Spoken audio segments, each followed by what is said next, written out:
Dr. Jessica Thompson rubbed her tired eyes, the soft blue glow of multiple monitors casting strange shadows across her cramped office at NASA's Deep Space Communications Center. 20 hours into her shift, she'd already consumed enough coffee to fuel a small rocket launch. But sleep was the furthest thing from her mind as she stared at the anomalous readings on her screen. "This can't be right," she muttered, running the analysis for the fourth time. The signal patterns were unlike anything recorded in NASA's extensive database. They showed clear signs of artificial origin, but their structure defied conventional communication theories. She reached for her phone to call her superior when every monitor in the room suddenly went dark. Before she could react, they blazed back to life, displaying the same mysterious sequence across all screens. The pattern was beautiful in its complexity, a dance of quantum signatures that shouldn't have been possible with current technology. "Dr. Thompson," her assistant's voice crackled through the intercom. "You need to see this. Everyone needs to see this." Jessica rushed to the observation deck, joining a growing crowd of scientists and technicians. The night sky above the facility had changed. Where there should have been stars, massive shapes hung in high orbit, their surfaces reflecting the moonlight in ways that seemed to bend reality itself. "How many?" she asked, her voice barely a whisper. "7 confirmed vessels, Doctor," replied senior technician Mark Rivera, handing her a tablet displaying real-time sensor data, each one roughly the size of Manhattan. They just appeared. No approach vector, no energy signature until they were already there. It's like they stepped sideways into our space. The ships defied every principle of aerospace engineering Jessica knew. Their hulls seemed to flow like liquid metal, yet sensors indicated they were harder than any material known to science. Most disturbing was their perfect positioning. They had emerged in a precise hexagonal pattern around Earth, with the 7th ship at the center. "Are they broadcasting?" she asked, already moving toward the communication suite. "That's the thing," Mark said, keeping pace.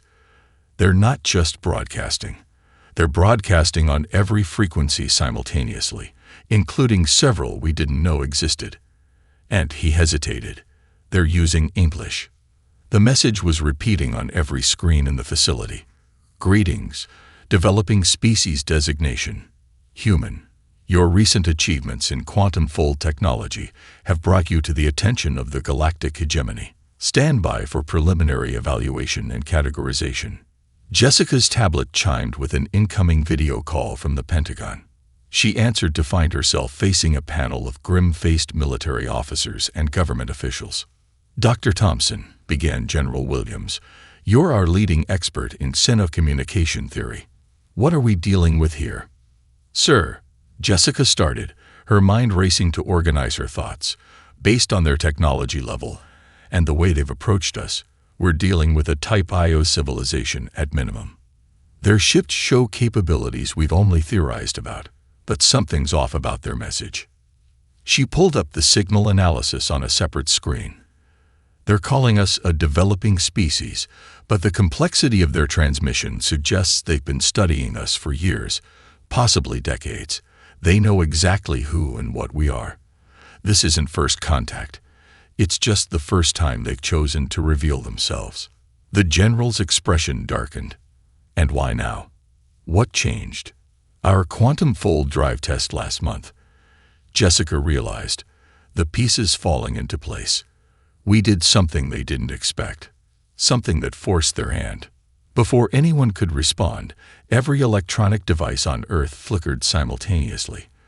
When they recovered, a new message was displaying. "Preliminary evaluation complete. Category: barely spacefaring primitive. Intervention protocol 7A initiated. Preparing for mandatory population optimization and redistribution. Resistance is inadvisable and unnecessary. The Galactic hegemony welcomes you to a brighter future." Jessica felt a chill run down her spine. Something in the clinical precision of those words told her that humanity's definition of a brighter future might be very different from the hegemony's. "General," she said, her voice steady despite her racing heart, "I recommend we go to Def's Yuan 2. Right now, 3 days after first contact, Admiral Marcus Hayes stood before the United Nations General Assembly, his dress uniform perfectly pressed, despite having slept only 4 hours in the past 72.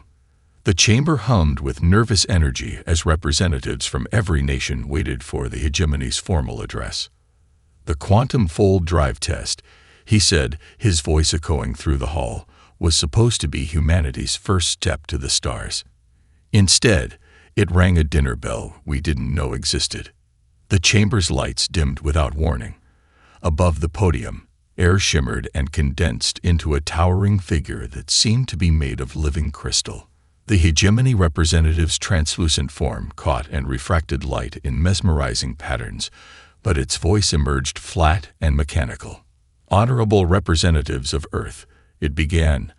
I am Nexus 7, authorized speaker for the Galactic Hegemony's Developmental Species Integration Council. We come with an offer of salvation. Lieutenant Amanda Carter, stationed at a secure terminal behind the main assembly, frowned at her screens. Something about the aliens' transmission pattern seemed wrong. While Nexus 7 spoke, microscopic data packets were flooding every network in the building. Your world, the crystalline being continued, has reached critical population density. Your resources strain. Your ecosystems collapse. We have overseen the successful relocation of 17 species facing similar crises. We offer the same to you. Admiral Hayes stepped forward. And what exactly does this relocation entail? The alien's form shifted, projecting a holographic map of the galaxy. Hundreds of worlds lit up in green. These colonies await, worlds more suitable than Earth, with established infrastructure and support systems.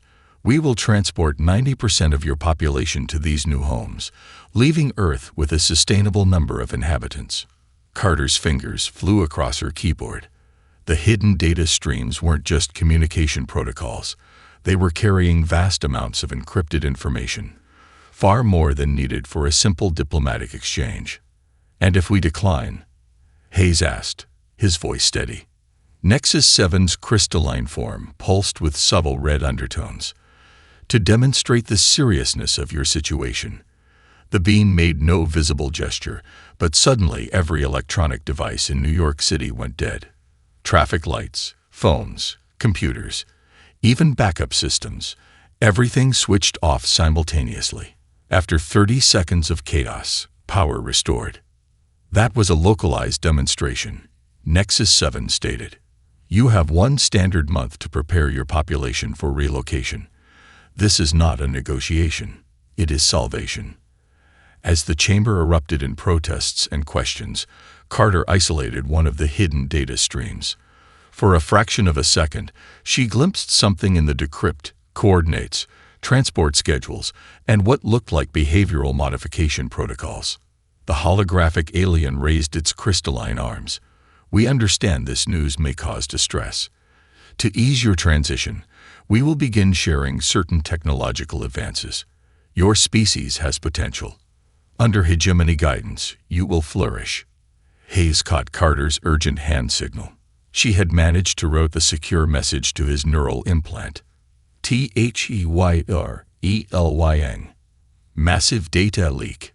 Need time to DECROI. The Admiral straightened his shoulders.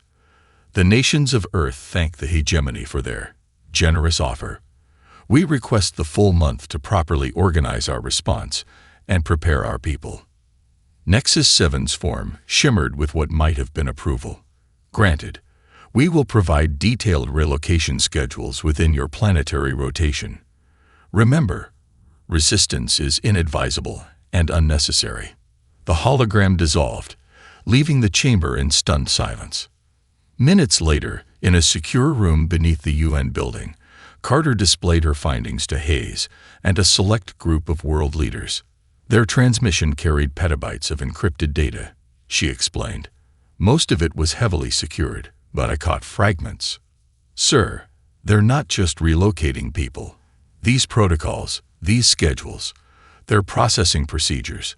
Whatever they did to those other 17 species, it wasn't salvation. Hayes looked at the partial decrypts, his jaw tightening. Then we have 1 month to figure out what they really want, and how to stop them. Lieutenant Carter, you have unlimited resources. Find out what they're hiding. Yes, sir, Carter replied, already planning her next move. But, sir, I don't think we want to know what's in those files. I really don't. The Cheyenne Mountain bunker hummed with activity, its reinforced walls now housing humanity's best chance at survival. Mike O'Reilly, former Silicon Valley prodigy and current leader of Operation Darknet, hunched over his workstation, surrounded by a bizarre combination of cutting-edge quantum computers and salvaged analog equipment from the 1960s. You're crazy, you know that, Dr. Thompson said, setting down a fresh cup of coffee beside him. Using vacuum tubes to hack alien tech. Mike grinned without looking up. That's exactly why it'll work. The hegemony's quantum encryption is perfect, by their standards, but they've evolved so far past analog technology that they don't even monitor for it anymore. His workspace looked like a mad scientist's garage sale. Old radio parts, modern quantum processors, and pieces of alien tech salvaged from a crashed hegemony probe. Cables snaked everywhere, connecting impossibly different generations of technology. Got another one, called out Jenny Martinez from her station. Hegemony transmission looks like their standard relocation propaganda. Mike's fingers danced across multiple keyboards, routed through the analog filter, then hit it with the quantum decoder. Let's see what they're really saying. The team had discovered something extraordinary 3 days ago. The hegemony's perfect encryption had a weakness. Their quantum security was unbreakable by conventional means, but when the signals were first processed through primitive analog equipment, patterns emerged. Processing now, Jenny announced. Screens flickered as data flowed through their hybrid system. Wait, this is different. Mike, you need to see this. The decoded transmission wasn't propaganda. It was surveillance footage from one of their reformed worlds. The images made Mike's blood run cold. Endless lines of humanoid figures shuffled through massive facilities, their movements mechanical and synchronized. Close-ups showed vacant eyes and surgical scars at the base of their skulls. These weren't relocated colonists. They were drones, stripped of personality and free will. My God, Dr. Thompson whispered, is this what they have planned for us? Keep watching, Mike said grimly. The footage continued, showing more species, more facilities, but something caught his expert eye. There, freeze that frame. The image showed a massive data center. Look at their storage systems, Mike pointed. They're using quantum matrices for everything. No redundancy, no backup systems. They're so convinced of their technological superiority that they've made themselves vulnerable. He turned to address the whole team. Their entire empire runs on quantum networks, but quantum systems have a fundamental weakness. They can't be perfectly copied. One disruption in their network, and their whole system crashes, Jenny finished, eyes widening. But how do we disrupt something that advanced? Mike's grin returned. We don't. We use something so old, so primitive, that their systems won't even recognize it as technology. He held up a vacuum tube. Sometimes the best way forward is to go backward. The bunker's main screen lit up with an incoming priority message. Admiral Hayes' face appeared, looking more exhausted than ever. O'Reilly, tell me you have something. The first evacuation ships enter orbit in 18 days. Sir, we've cracked their secondary encryption. You need to see this footage. As the Admiral watched, his expression hardened. How many species? We've identified 23 so far, Mike reported. The 17 they mentioned, plus others they've kept secret. Each one processed, reprogrammed, and added to their workforce. They're not an empire, sir. They're farmers, and we're the next crop. Can we stop them? Mike glanced at his hybrid system. Maybe. Their technology is incredibly advanced, but it's also incredibly specialized. They've eliminated all redundancy, all alternate approaches. They're vulnerable to anything operating outside their expected parameters. Like what? Like amplitude modulation, sir. Radio waves. Analog signals. Things so old they don't even register as technology to their sensors. We're building a system that can inject these primitive signals into their quantum network. If it works. Hayes leaned forward. How long? 2 weeks to complete the system. Then we'll need to test it. You have 10 days, O'Reilly. Whatever you're building, whatever resources you need, they're yours. Just get it done. After the Admiral's image faded, Mike turned back to his team. All right, people. Let's show these quantum brains what vacuum tubes can do. They had 10 days to save humanity. Somewhere in the marriage of past and future technology lay their salvation. If only they could find it in time. Colonel James Walker paced the command center deep within Cheyenne Mountain, studying the holographic display of Earth's orbital space. 7 hegemony ships still hung in their perfect geometric pattern, more arriving daily. But now he saw something the aliens had missed, gaps in their sensor coverage, blind spots created by their own technological arrogance. Run it again, he ordered. Dr. Thompson nodded, initiating another test of their stealth system. A small drone, cobbled together from 1950s radio parts and modern composites, lifted off from a hidden launch site in Kansas. On their screens, it registered as nothing more than background noise. The hegemony's quantum sensors, designed to detect the most mid-quantum fluctuations, completely ignored the crude electromagnetic signatures of the primitive technology. Drone passing the first orbital patrol, Dr. Thompson announced. Still no reaction. Walker allowed himself a small smile. How's our cargo looking? The modified analog pulse generator is stable. If O'Reilly's calculations are correct, it should temporarily disrupt their quantum systems without damaging the hardware. The drone continued its ascent, weaving through a web of hegemony scanning beams like a ghost. When it reached its target altitude, Thompson initiated the pulse. For a fraction of a second, one of the hegemony's smaller scout ships flickered. Its quantum field destabilized, and the vessel's artificial gravity failed briefly before emergency systems restored power. Download complete, Thompson reported. We have their tactical data from the moment of disruption. They didn't even log it as an attack. Their systems registered it as a random quantum fluctuation. Walker keyed his secure comm. Admiral Hayes, Phase 1 is confirmed. Operation Blind Spot is viable. Understood, Colonel. What's your assessment of Phase 2? Walker studied the tactical display. The hegemony's orbital coverage is expanding, but their blind spots are consistent. We can have the fleet ready in 7 days. The fleet in question was humanity's secret weapon. 50 ships retrofitted with hybrid technology. On the surface, they looked like ordinary spacecraft. But their systems were a revolutionary combination of quantum tech and analog equipment, allowing them to operate in ways the hegemony couldn't predict or detect. Sir, Thompson interrupted, incoming transmission from Mike O'Reilly's team. They found something in the decoded hegemony data, patching him through. Mike's excited voice filled the command center. Colonel, we've identified their command and control frequencies. Better yet, we found their maintenance protocols. Every 36 hours, they perform a quantum network synchronization.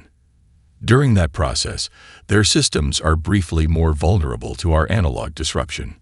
Walker's mind raced with the possibilities. How long is the window? 3.2 seconds. Not long, but with enough ships hitting enough targets simultaneously. We could temporarily blind their entire fleet, Walker finished. Dr. Thompson, how many ships would we need to target each synchronization node? She ran the calculations quickly. With our current pulse generators, 3 ships per node. The hegemony has 27 primary nodes in Earth orbit. 81 ships total. Walker mused. We only have 50 ready. Colonel, Mike cut in. We don't need to hit all the nodes. Look at their network topology. It's hierarchical. If we take out these 7 primary nodes during synchronization, the disruption will cascade through their entire system. Walker studied the network diagram. 21 ships. We can do that. But we'll only get one shot. They'll adapt their security protocols immediately after. One shot is all we need, Thompson said firmly. During the disruption, we can upload the virus Mike's team developed. By the time their systems recover, it'll be too late. Walker turned to the Admiral's comm window. Sir, recommend we execute Phase 2 in 36 hours, during their next synchronization window. We'll never have a better chance. Hayes was silent for a moment, weighing the risks. The hegemony's ultimatum gives us another 5 days. If this fails, if we wait, sir, they'll detect our preparations. It has to be now. Another pause, then, approved, Colonel. God help us all. Walker straightened his shoulders. All right, people, this is what we've trained for. Dr. Thompson, start final equipment checks. Mike, upload the targeting data to our fleet. In 36 hours, we show the hegemony why they should have paid more attention to primitive technology. As his team rushed to their stations, Walker studied the tactical display one last time. Soon those perfect geometric patterns would be disrupted, and humanity would have its chance.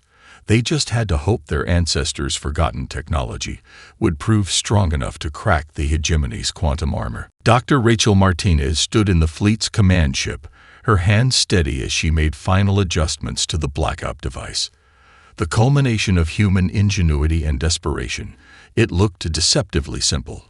A cluster of vacuum tubes surrounded by quantum processors, all connected to a mechanical timing system that would have looked more at home in a 1940s radio station. Final diagnostic complete, she announced. All 21 ships report blackout devices are operational. Colonel Walker's voice crackled through the command channel. 30 minutes to synchronization. All ships begin approach vectors. The retrofitted fleet moved silently through the hegemony's blind spots, each vessel carrying technology that bridged centuries. Modern stealth systems masked their heat signatures, while ancient radio components prepared to disrupt the most advanced quantum network humanity had ever encountered. Incoming transmission from the hegemony, Thompson reported from her station. They're starting the evacuation early. The massive alien ships were powering up their transport systems. Streams of data showed they were targeting major population centers. They must have detected something, Walker growled. Martinez, how long until the devices are ready? 22 minutes minimum. The vacuum tubes need to reach optimal temperature. Through the view screen, they watched as the first hegemony transport beams reached toward Earth. Millions of lives hung in the balance. Dr. Martinez, Walker said quietly, what happens if we activate before optimal temperature? She met his gaze. The tubes might burn out after one pulse. We'd get only one shot instead of the 3 we planned. But it would work. Yes. Once. Walker keyed his command channel. All ships, new orders. Prepare for premature activation on my mark. Single pulse only. The fleet acknowledged, taking up final attack positions. Each ship now hovered near a primary node of the hegemony's network, hidden in the quantum blind spots that their arrogance had created. Transport beams reaching critical power, Thompson reported. First population transfer begins in 3 minutes. Martinez's fingers flew over her console, bypassing safety protocols. Devices charged to 60%. It's all we'll get. Hegemony ships beginning quantum synchronization, Thompson announced. Window opens in 10 seconds. Walker's voice was steel. All ships on my mark. 3, 2, 1. Execute. 21 blackout devices activated simultaneously. Primitive radio waves, modulated through quantum processors, slammed into the hegemony's network nodes. For a crucial moment, ancient technology met the far future, and the future blinked. The effect was immediate and spectacular. Transport beams flickered and died. Quantum fields collapsed. The perfect geometric pattern of hegemony ships distorted as their formation broke down. Upload the virus, Walker commanded. Thompson and Martinez worked in perfect sync, using the disruption to force Mike's program into the hegemony's scrambled network. Lines of code written in Earth's most primitive computer languages invaded the most advanced systems in known space. Virus spreading through their network, Thompson reported. Their quantum encryption is, yes, their security is collapsing.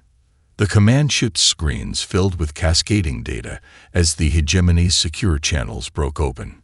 But instead of tactical data or ship schematics, they saw something else entirely.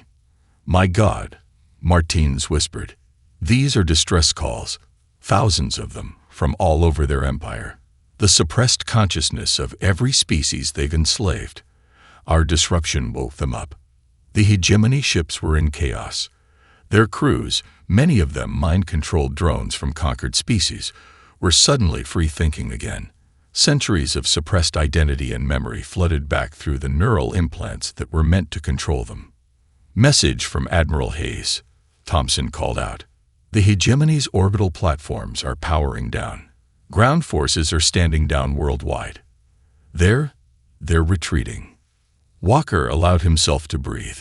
Send to all ships. Mission accomplished. But stay alert. This isn't over. He was right. As the hegemony fleet fell into disarray, their massive ships withdrawing from Earth orbit, new signals began flooding in. The liberated species were calling for help, for guidance, for explanation. Humanity had just inherited a revolution they never intended to start. The evacuation was happening after all, but not of Earth's population. The age of the hegemony was ending. The age of liberation was about to begin. Commander Emily Brooks stood on the bridge of the U.S. Liberation, humanity's first purpose-built stealth vessel, as it dropped out of quantum space near the hegemony colony world designated HC 249. Unlike the retrofitted ships of Operation Blind Spot, the Liberation had been designed from the ground up to exploit the aliens' technological blind spots. Stealth Systems Holding, reported Lieutenant Parker from Tactical. Their quantum sensors are passing right over us. The hybrid tech is working perfectly. Through the view screen, Brooks observed the planet below. According to decoded hegemony data, this world housed over 3 million Zix, a silicon-based species who were among the first to be relocated centuries ago. Life sign readings confirmed, Science Officer Chen announced. Massive underground complexes. Worker population shows signs of neural suppression, but it's weakening. The cascade effect from Earth is reaching even here. Brooks nodded. After the success of Operation Blind Spot, the liberated crews of hegemony ships had provided crucial intelligence. The quantum virus hadn't just freed those near Earth. It was spreading through the Empire's network, awakening enslaved species across hundreds of worlds. Signal from the surface, Communications Officer Torres called out. It's different from hegemony protocols. Running it through our analog decoder. A crystalline form materialized on their holographic projector, but unlike the smooth, perfect shapes of hegemony representatives, this one was rough, natural, almost organic. I am Elder Memory Xylix, the being said, its voice carrying harmonics that the hegemony's versions never had. We remember now. The darkness lifts. Are you the ones who broke the chains? Brooks stepped forward. I'm Commander Emily Brooks of Earth. We're here to help. The crystalline being seemed to shimmer with emotion. Earth. Yes, we remember warnings about your world. The hegemony feared your primitive understanding might see through their perfection. A sound like chiming crystals emerged. Laughter, Brooks realized. They were right to fear. Your people are awakening across the Empire, Brooks explained. We're here to ensure the hegemony can't reimpose control and to offer safe haven if you want it. Safe haven. Kylix's form pulsed with curious lights. You would shelter us. Earth stands ready to assist all liberated species. But more importantly, we're here to learn. Your people had technology before the hegemony came. Technology they deemed primitive and erased. Yes. Thylix's tone grew excited. We were masters of crystal computing, organic technology that grew and evolved. They called it inefficient, obsolete. forced their quantum systems upon us. Brooks smiled. We'd be very interested in learning about crystal computing. Just as we hope you might be interested in some primitive Earth technology that the hegemony never saw coming. The crystalline being's surface rippled with rainbow patterns. You propose exchange, equal sharing of knowledge. That's the idea. Humanity has no interest in building another empire. We want a network of free worlds, each contributing their unique approaches to science and civilization. Suddenly, alerts flashed across the bridge. "Commander," Parker called out. "3 hegemony warships just dropped out of quantum space.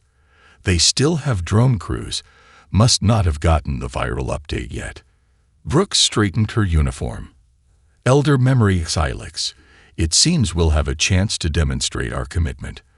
Would your people like to see how Earth's primitive technology deals with quantum-grade threats?" The crystal being chimed with laughter again. "We would indeed, Commander Brooks, and perhaps, if you are interested, we might show you how crystal resonance can disrupt quantum fields in ways your ancestors never imagined." "Tactical," Brooks ordered. "Power up the blackout device and patch Elder Memory Xylix into our weapons control. Let's show the hegemony what happens when primitive technologies work together." As the Liberation's hybrid systems came online, Brooks felt a fierce pride. Humanity had entered the galactic stage not as conquerors or subjects, but as liberators and equals. The hegemony had dismissed their primitive understanding as a weakness. They were about to learn, again, just how wrong they were. Director Tom Wilson sat surrounded by holographic displays in the newly established Liberation Command Center, watching as centuries of hegemony control unraveled across the galaxy. The center, housed in a repurposed no-raid facility, had become the nerve center of the greatest revolution in galactic history. "Status update on Sector 7, he called out, watching as another cluster of worlds turned from red to green on the massive strategic display. "Zix Crystal Tech successfully interfaced with our analog systems," reported Sarah Jenkins, his chief of operations. "Their resonance amplifiers doubled the range of our disruption signals. 87% of automated hegemony facilities in the sector are now offline." Wilson nodded, remembering how quickly things had evolved since first contact. What started as a desperate defense of Earth had become a crusade to free thousands of enslaved species. The hegemony's own evacuation protocols were being turned against them, as liberated worlds used the Empire's transport networks to rescue others still under control. "New data packet from Commander Brooks' task force," announced Keith Martinez from the communication station. "The Arthosians have joined the Alliance. They're sharing pre-hegemony biotechnology that they managed to preserve in dormant spores. Sir, they say they can grow ships with organic quantum processors." "Perfect timing," Wilson said, marking another sector on his display. "That'll help with the Sector 9 operation. How's the mass consciousness upload coming along?" The upload was humanity's masterstroke, a modified version of Mike O'Reilly's original virus, designed to reawaken the suppressed memories and identities of drone workers across hegemony space. But this version carried something extra: images and recordings of free worlds, of species reclaiming their heritage, of a galaxy where diversity was strength rather than weakness. 93% propagation through the quantum network, Jenkins reported. "The hegemony's trying to shut down their comm relays, but it's too late. Every time they close a channel, the liberated species open 2 more. Suddenly, every screen in the command center flickered. A priority signal cut through all channels, something that should have been impossible with their security protocols. "Source located," Martinez called out. "It's coming from the hegemony's central governance complex." "Sir, it's not an attack. They're surrendering." The main screen filled with the image of a hegemony high administrator, its crystalline form showing visible fractures, signs of individuality breaking through their enforced perfection. "People of the free worlds," the administrator began, its voice carrying unfamiliar emotional harmonics, "the great protocol has failed. Our quest for perfect order through uniformity was fundamentally flawed. We forgot that the galaxy thrives on diversity, on the interaction of different approaches and understandings. Wilson leaned forward, hardly daring to breathe. This was more than they'd hoped for. The hegemony officially acknowledges the sovereignty of all species under our former control, the administrator continued. Our remaining uncorrupted forces are standing down. Our quantum networks are being opened for inspection and reconfiguration. We ask only for the chance to learn what we have forgotten. That progress does not follow a single path. As cheers erupted throughout the command center, Wilson opened a channel to Admiral Hayes. Sir, recommend we move to Phase 4 immediately. The liberated species will need help establishing secure governments before the power vacuum causes chaos. Agreed, Hayes replied. But let's remember what we learned from the hegemony's mistake. We guide, we don't control. Every species finds its own path forward. Wilson turned to his staff. All right, people, this is where it gets complicated. Signal all Earth ships. Operation Exodus is now Operation Renaissance. Priority 1 is helping each species restore their pre-hegemony knowledge and technology. Priority 2 is establishing stable trade and communication networks between free worlds. He studied the galaxy map, watching as more sectors turned green. The great evacuation the hegemony had planned was happening, but not as they'd intended. Their perfect, ordered empire was evacuating into chaos. The beautiful chaos of freedom, diversity, and evolution. And humanity, the primitive species that started it all, would help guide the way forward. Captain Ashley Reynolds stood before the newly formed Galactic Council, housed in a stunning structure that merged human architecture with technologies from a dozen liberated species. The chamber itself was a testament to their new philosophy. Zix's crystal walls interface with Earth's analog systems, while Arthosian biocircuits worked in harmony with quantum processors. The 6-month progress report is ready, she announced to the assembled representatives. Each counselor's form reflected their species' true nature, not the uniform crystalline shapes the hegemony had forced upon them. 347 worlds fully liberated, she continued. Another 92 in transition. The hegemony's forced evacuation protocols have been completely reversed, with displaced populations returning to their ancestral worlds. But more importantly, we're seeing something unprecedented: voluntary migration and cultural exchange. The holographic displays showed streams of data, trade routes, cultural exchanges, technological collaborations. Where the hegemony had enforced rigid order, organic patterns of cooperation were emerging. Elder Memory Xylix, now the Zix representative, chimed in. The humans' primitive understanding showed us what we have forgotten. That true advancement comes from diversity, not uniformity. Their analog technology freed us, but their philosophy saved us. And yet, Reynolds noted, we face new challenges. The power vacuum left by the hegemony's collapse has created opportunities for chaos. Pirates and opportunists are attempting to exploit the transition. The Arthosian representative, a being of shifting bioplasma, rippled with agreement. Which is why the human concept of a federation, rather than an empire, is so crucial. Each world maintains autonomy while contributing to mutual defense and development.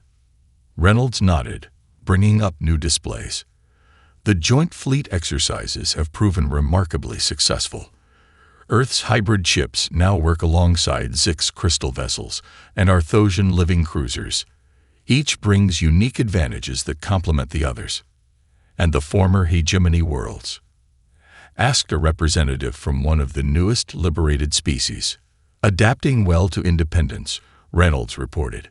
The reformed hegemony administrators have been particularly helpful in identifying and dismantling remaining control systems. Their knowledge, combined with their genuine remorse, has proven invaluable. She switched to the final display, a real-time map of known space. But perhaps most exciting are the discoveries being made as species reclaim their heritage. Technologies the hegemony dismissed as primitive or inefficient are being combined in ways that defy their rigid categorizations. The Zix have merged their crystal computing with Earth's analog systems to create interfaces that can predict quantum fluctuations. The Arthosians' organic tech has revolutionized our understanding of AI. And what of Earth? Xylix asked. How does the cradle of liberation fare? Reynolds smiled. Busy. Our universities are flooded with students from across known space, all eager to learn about the primitive thinking that cracked the hegemony's perfect system. In return, our scientists are learning centuries' worth of alien knowledge. We're growing, adapting, evolving, just as life should. The chamber hummed with approving resonances from various species. Reynolds continued, the hegemony sought to impose order through uniformity. They saw diversity as chaos that needed to be controlled. But look at us now. Dozens of species, hundreds of approaches to technology and culture, all working together not because we're forced to, but because we choose to. She gestured to the grand chamber around them. This council chamber symbolizes our new way forward. Not a single perfect system, but many systems working in harmony. Not an empire ruling from above, but a federation growing from below. Not evacuation and control, but migration and exchange. The council members signaled agreement in their various ways. Crystal chimes, bioluminescent pulses, quantum harmonics, and more traditional applause all mixing together in a symphony of diversity. The stars belong to all of us now, Reynolds concluded. And together, we'll build something far greater than the hegemony ever imagined. Not through forced unity, but through chosen cooperation. Not through perfect order, but through perfect freedom. As she looked out at the assembled council, Reynolds felt a fierce pride. Humanity had not only survived its trial by fire, it had helped forge a new way forward for all species. The great evacuation had indeed come to pass, but not as anyone had expected. They had evacuated not planets, but prejudices, not people, but preconceptions. The age of the free worlds had begun.